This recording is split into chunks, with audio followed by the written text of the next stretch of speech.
أعوذ بالله من الشيطان الرجيم بسم الله الرحمن الرحيم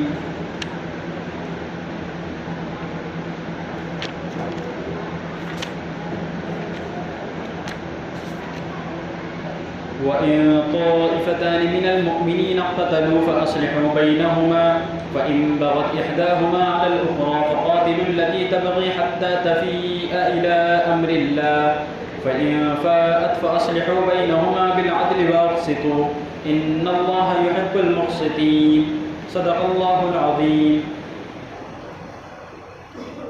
سورہ حجرات کی تلاوت چل رہی تھی کہ جیسا آپ کے پچھلے 2 دنوں میں بیان کیا گیا کہ سب میں پہلے اللہ تبارک و تعالیٰ نے اپنی ذات کا حکم بیان فرمایا کہ اللہ کے ساتھ ہمارا کیا معاملہ ہونا چاہیے، رسول اللہ کے ساتھ کیا معاملہ ہونا چاہیے۔ اس کے بعد آگے 8 احکام بیان فرما رہے ہیں۔ اس میں سب میں پہلا حکم یہ تھا کہ افواہوں کو نہیں پھیلانا ہے۔ اب اس کے آگے اللہ تبارک و تعالیٰ یہاں پر ایک دوسرا حکم بیان فرما رہے ہیں، اور وہ دوسرا حکم یہ ہے کہ وَإِن طَائِفَتَانِ مِنَ الْمُؤْمِنِينَ اقْتَتَلُوا، اگر مسلمانوں کی 2 جماعتیں آپس میں قتال کرے فَأَصْلِحُوا بَيْنَهُمَا، تو تم ان کے درمیان میں صلح کراؤ۔ یعنی جب مسلمان آپس میں ایک جگہ پر رہیں گے تو آپس میں جب ان کے ایک ساتھ معاملات ہوں گے تو آپس میں ان کے اختلافات ہوں گے، اور یقیناً آپس میں ان کے جھگڑے بھی ہوں گے۔ تو اللہ یہاں پر حکم دے رہے ہیں کہ وہاں پر تمہارا کام یہ ہے کہ تمہیں ان کے درمیان آپس میں صلح کروانی ہے، جھگڑے کو بڑھانا نہیں ہے۔ یہاں پر اگر کسی 2 مسلمانوں کے درمیان میں یا 2 جماعتوں کے درمیان میں اگر جھگڑا چل رہا ہے تو وہاں پر دوسرے تمام مسلمانوں کی ذمہ داری یہ ہوتی ہے کہ ان کے درمیان میں صلح کرائی جائے۔ کہ مثال کے طور پہ گھروں کے درمیان میں جھگڑے ہیں یا پھر جس طرح کے بھی جھگڑے ہیں، تمام کی ذمہ داری یہ بنتی ہے کہ ان میں صلح کرانا ہے۔ اور مجھے حدیث تو یاد نہیں آ رہی، لیکن حدیث کا مفہوم یہی ہے کہ 2 مسلمانوں میں صلح کرانے کے لیے جھوٹ بولنے کی بھی گنجائش ہے۔ یعنی اگر 2 مسلمانوں میں جھگڑا ہے اور ہمیں ایسا لگتا ہے کہ ہمیں ایک جھوٹ بول کے یا کسی طریقے سے دونوں کے درمیان میں صلح کرا سکتے ہیں، یعنی مثال کے طور پہ 2 دوستوں میں جھگڑا ہے، اگر ایک دوست دوسرے کے پاس جا کر یہ بولتے کہ فلاں تمہاری تعریف کر رہا تھا اور اس نے نہیں کی ہے، اور اس کے ذریعے سے سامنے والے کے دل سے اس کی نفرت ختم ہو جائے گی، تو ایسا کیا جا سکتا ہے۔ اسی طریقے سے میاں بیوی کے درمیان میں صلح کرانے کے لیے بھی وہاں پر جھوٹ بولنے کی گنجائش ہے۔ تو فرمایا کہ فَإِن بَغَتْ إِحْدَاهُمَا عَلَى الْأُخْرَى، لیکن اگر دونوں میں جھگڑا ہے، فَإِن بَغَتْ إِحْدَاهُمَا، اگر ان میں سے ایک دوسرے پر زیادتی اور ظلم کرنے لگے تو فَقَاتِلُوا الَّتِي تَبْغِي، تو جو زیادتی کر رہا ہے اس کے ساتھ تم جنگ کرو، حَتَّى تَفِيَّ إِلَىٰ أَمْرِ اللَّهِ، یہاں تک کہ وہ اللہ تعالیٰ کی طرف رجوع کرے۔ دیکھیں کہ اگر 2 مسلمانوں کے درمیان میں یا 2 لوگوں کے درمیان میں جھگڑا ہے اور ایک ظالم ہے اور دوسرا مظلوم ہے، تو ہمارا کام یہ کہ ہمیں مظلوم کا ساتھ دینا ہے، ظالم کا ساتھ نہیں دینا ہے۔ اور ہرگز ایسا نہیں کہ تماشائی بن کے بیٹھنا ہے۔ اکثر یہ ہوتا ہے کہ 2 لوگوں میں جھگڑا چل رہا ہے تو سارے لوگ ایک طرف ٹھہر کے تماشا دیکھتے ہیں، وہ نہیں کرنا، بلکہ کوشش یہ کرنی ہے کہ اس جھگڑے کو ختم کیا جائے اور اس کے درمیان میں صلح کرائی جائے، چاہے ہمارا فائدہ ہو یا نہ ہو، ہمیں صلح کرانی ہے۔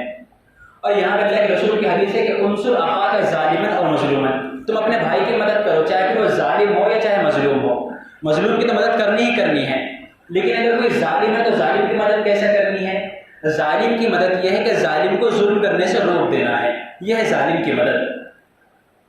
اور دیکھیں کہ اگر دونوں میں سے ایک ظالم اور ایک مظلوم ہے تو ہمیں مظلوم کا ساتھ دینا ہے، اور وہ اس کا حکم اللہ نے کیوں دیا؟ جھگڑے کو بڑھانے کے لیے نہیں۔ یعنی کسی کے ذہن میں یہ سوال آ سکتا ہے کہ 2 لوگوں کا پہلے ہی جھگڑا چل رہا ہے، ایک ظالم ہے اور دوسرا مظلوم ہے، اللہ تعالیٰ یہ کہہ رہے کہ تم مظلوم کے ساتھ مل کے اور جھگڑا کرو، تو بات ایسی نہیں ہے، بلکہ یہ ہے کہ اگر ظالم ظلم کرتا رہے گا تو اس کا ظلم بڑھتا رہے گا، لیکن اگر وہی ہم مظلوم کا ساتھ دیں گے، کوئی کمزور ہے کمزور کا ساتھ دیں گے اس وقت میں، تو کمزور جب طاقتور ہو جائے گا تو ظالم کیا کرے گا؟ اپنے ظلم کو وہاں پر ختم کر دے گا۔ اس طریقے سے معاشرے کے اندر ظلم کا خاتمہ ہوگا۔ لیکن اگر ظالم کو کوئی روکے گا نہیں، ظالم کا کوئی ہاتھ نہیں پکڑے گا، تو وہ ظالم کیا ہو جائے گا؟ اور طاقتور ہو جائے گا، اور زیادہ ظلم کرتا رہے گا۔ اس طریقے سے معاشرے میں ظلم بڑھے گا، ناانصافی بڑھے گی۔ اور پھر آگے اللہ نے فرمایا ہے کہ تم جو مظلوم کا جو ساتھ دے رہے ہو، مظلوم کا ساتھ دینے میں بھی تمہیں عدل اختیار کرنا ہے، اس کے اوپر زیادتی نہیں کرنی ہے، بلکہ تمہارا مظلوم کا ساتھ دینے میں بھی تمہارا مقصد یہ ہونا چاہیے کہ ہمیں صلح کرانا ہے دونوں کے درمیان میں، صرف وہاں پر انصاف کو قائم کرنا ہے۔ فَإِن فَاءَتْ، پھر اگر وہ ظالم اللہ کی طرف رجوع کرے، فَأَصْلِحُوا بَيْنَهُمَا بِالْعَدْلِ، تو تم ان دونوں کے درمیان میں عدل کے ساتھ صلح کرو۔ یعنی ہم نے مظلوم کا ساتھ دے کے ظالم کو تو روک دیا، اب ایسا نہیں کرنا ہے کہ ظالم کو دبانے لگ گئے، نہیں، بلکہ انصاف کے ساتھ دونوں کے درمیان میں صلح کرانی ہے۔ وَأَقْسِطُوا، اور ان کے درمیان میں عدل کے ساتھ معاملہ کرو، ان اللہ یحب المقسطین، اور بلا شبہ اللہ انصاف کرنے والوں کو پسند کرتے ہیں۔ پھر اخیر میں اللہ تبارک و تعالیٰ ایک بات بیان فرما رہے کہ تمام مسلمانوں کے لیے کہ انما المؤمنون اخوۃ، کہ تمام مومنین بھائی بھائی ہے، فاصلحوا بین اخویکم، تو تم اپنے بھائیوں کے درمیان میں صلح کرو۔